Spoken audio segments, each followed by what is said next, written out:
Yung motor nito, yung pinakamakina nito, 1,200 watts. Yes, the Bosch motors. Paano yung ano, top speed nito? Maraming tatanong yun pag top speed. Top speed niya kasi nag-base kami sa GPS. Oo. So, pinaka-top speed niya talaga para sa amin is 52, 54, 56. Okay. Ayun yung pinaka-standard niya. Pero yung sa panel kasi, dito, tumatakbo siya ng 60 to 58. Okay. 4 smooth. Kasi meron tayong 3 modes dito. Eco, Comfort, Sport. Ginagandahan sa kanya, meron pa tayong hazard, Sige, sir. park light, then yung high beam natin.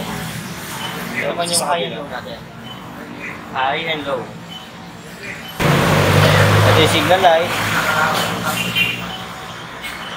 Ito yung busina. Ginagandahan sa kanya, meron tayong reverse. May reverse to, no? So pag reverse lang, pipihitin lang natin to. Iniatras lang natin. May mag-happy birthday dito sa ano, sa motor pag naka-reverse ka, wala. Ano ba? May mag-ano rito, appear sa motor. Wala naman. Ang mangyari lang, piminutin mo lang siya dito, i-press mo yung gas. Okay. So, sabay siyang pipihit. Sabay siya pipihit. Kasi pag ginawa mo ng ganyan, ganyan ka lang. Abante na ulit. Abante siya. Pero pag pinisin mo talaga siya. Okay. Regards sir sa ano nito, sa battery? Because sa battery niya sir, is yung battery naman natin is IMAX. Yung battery na graphene lead acid. Graphene? Okay. So parang all-in na talaga siya. Kaya kami bibili pa iba sa ibang bang manufacturers ng battery. So kaya IMAX na lang talaga use na. Pero may nabibiling replacement pa? Meron naman. So ginagandahan sa amin, wala kaming warehouse. Ang meron lang kami is planta. Planta mismo. So ang planta naman namin sa may type of park sa Santa Rosa. So doon, Santa Rosa ang nag-work Dito kami sa Big One, sa dating Hyundai. Dating Hyundai. Star Okay. Motors ang ito. Okay. Sa inyo pala yan. So ibig sabihin ito pala, dito ito binubuo? Yes, dito siya ina-assemble. Okay. Dito sa Pilipinas na spare parts talaga siya, baklas-baklas. Ang pinakabulan talaga sa kanya na bawal namin ni welding is yung brake. Okay. Kaya meron siya maraming checking. Sa Okay. mga bolts, sa motor, sa mga tornilyo, anything na may check, anything mga meron. Sa ano to, sa spare parts? Kompleto kayo dito sa spare parts ito? Yes sir, available naman tayo ng spare parts sa inyong order kami sis. Sabi din order kami na isang unit. Naka-times 4 namin o times 5 sa Okay. So which is na masirahan man lang, kaya available na rin. Yung ano nito, yung lifespan ng battery nito? Possible sir, pinaka-lifespan talaga ng graphene is tumatagal ng 3 to 4 years or 5 to 4 years. Nakadepende sa paggamit. Sobrang pag-alaga na natin talaga. Pag maalaga, 4 to 5 years. 4 to 5 years. Okay. So mostly kasi ang ginagamit ng iba is 2 bar pa lang, or 3 bar, i-charge kapit nila. Pero Okay. hindi kasi ganun lang dapat ang paggamit ng e-bikes natin, or electric motorcycle. Ang dapat gamitin natin, papahinga muna natin siya. Pagkapos natin gamitin, papahinga muna natin is 15 to 30 minutes.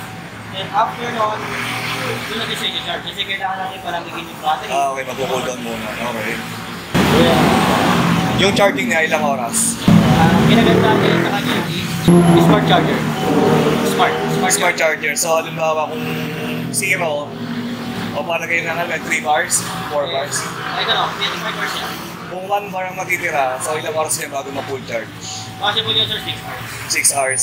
Tapos yung ano niya, kilometers, ilan ang ayon takbo niya, ilang kilometers? For IMA A500 ang kilometer range na kaya niya for Eco Mode is 100 kilometers. 100 kilometers sa Eco Mode. Pero yung isang mode niya, Sa Comfort naman, is tatagal siya ng aabot siya ng 80 kilometers, 80 to 85. malayo din, no?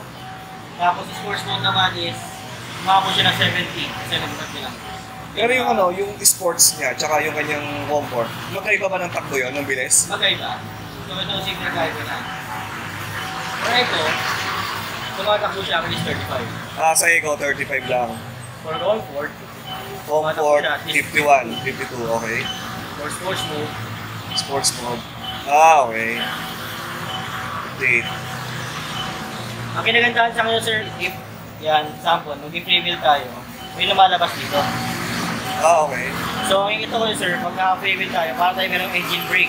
Pero ang tawag namin dyan is the generating energy. Pag naka-free throttle ka, ang mangyayari naman sa kanya, nag-recharge yung motor natin. Oo. So, ang mangyayari nun, ibabalik na rin natin. Pero hindi naman siya 100% na mag-recharge talaga. Oo. Ang binibigyan niya talaga is 9% to 10%. So, sabihin natin sa isang kilometro, 100 meters na kami natin.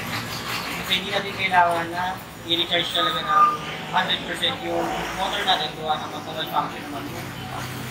Which is na-floated or mag-function naman. Isa lang ang battery niya, no? Ano sir? 72 volts, 35 amperes. Okay. Dami palang battery niya, no? Yes sir.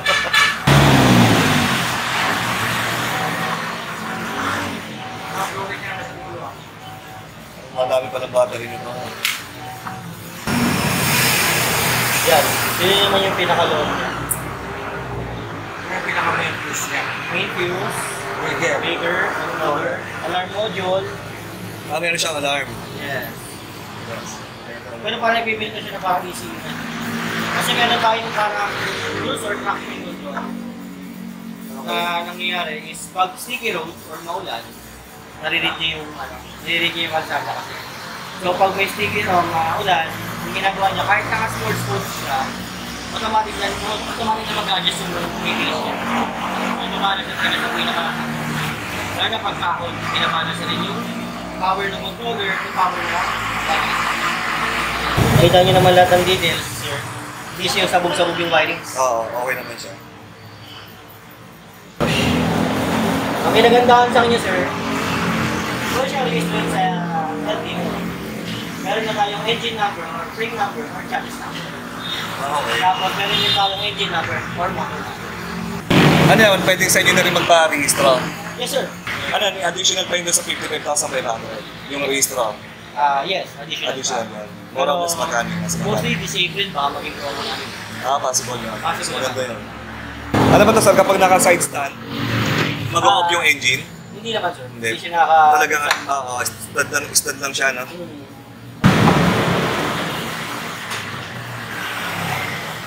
Para mas maganda pa ito kaysa sa motor ko, ah.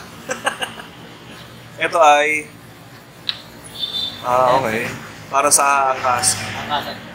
Maganda sa kanya, sir, meron tayong cover niyan. Which is pag tinanggal natin yung...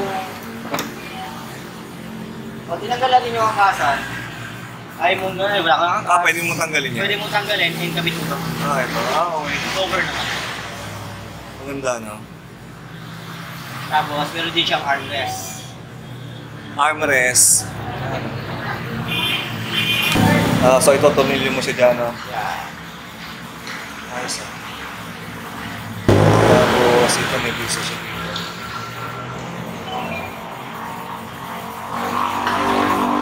Alin sa na pinaka-headlight nito?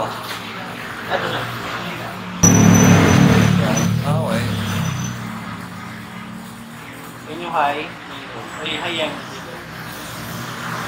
Tapos kapag nag-ano siya, na signal light,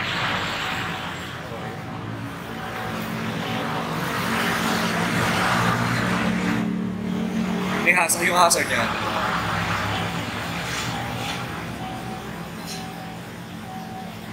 Okay. Ang ganito. Paano sir yung ano to, yung warranty nito? Warranty natin for battery is 18 months. 18 Ang months. warranty natin. Kumbaga, warranty lang siya, which is kapag sira or nag-floated, Oo. pero nakadepende na rin kasi. Pag cost talaga namin, hindi siya kapasok yung warranty. Okay. Pero pag may one error, force of nature, Oo. hindi siya naging malfunction dahil search tayo ng charge, bumubulit pa. May investigation pa mangyayari. Yes sir, may mitigation. So possible sir, 18 months ang pinaka-warranty. Tapos, charger kaya controller natin is 12 months. Charger tsaka Controller, controller. 12 months. Anong controller yun? Yung sa may pinaka-ECU niya? Pinaka-ECU. Ay pinaka kami ng breaker. Oo. Tapos yung sa motor niya? Yung sa motor naman niya is 3 years. 3 years. Paano Pero warranty yung mo? service naman namin, free home service, may renew service namin lifetime. Okay. Lifetime. Parang buhay namin. Hindi. May idea sir kapag halimbawa nasira yung motor, nasa magkano kaya? Sa motor namin sir, pinaka-FRP namin yan sa average namin 16,000 to 14,000. Okay. 16,000 To 14,000. to 14,000. Ang isang battery, Sa battery kasi, hindi kami nagbibenta ng per piece. So, offer lang namin talaga isang set. isang set. Nagkakalaga siya ng 13,000 to 14,000. Ilang ka 6 Six pieces. Pero ito po, 35 amp. So ganyan lang siya. Series, Ah. like example mga eco bag. Pwede siya Ah, dito. okay. Sabitan pala siya. Tapos meron tayong USB charging port. Sa kung malulobat, meron tayo available. Ayos mo. Meron tayong ito yung remote niya. Maganda ng remote niya. Maganda pa doon sa Rosy ko. Yeah. Para siyang makasakyan talaga. Oo. Tapos itong dalawa is yung hidden na. Meron siyang physical key, no? Ito talaga lagi natin itago. Kasi in case of emergency lang to, like example, malobat man lang kung or babasa yung remote na to. Meron tayong nakaready talaga. Hindi naman to masaya sa tubig. Hindi siya maselan, mas wag na siya naging pinakamulo. Hanggang saan ang kanyang waiting din? Hindi siya maselan. Hanggang dyan ang waiting din ka? Kasi pag nabasa ng breaker natin, doon na siya makuha. Basta huwag lang aabutin yung sa may breaker. Mag-function talaga siya.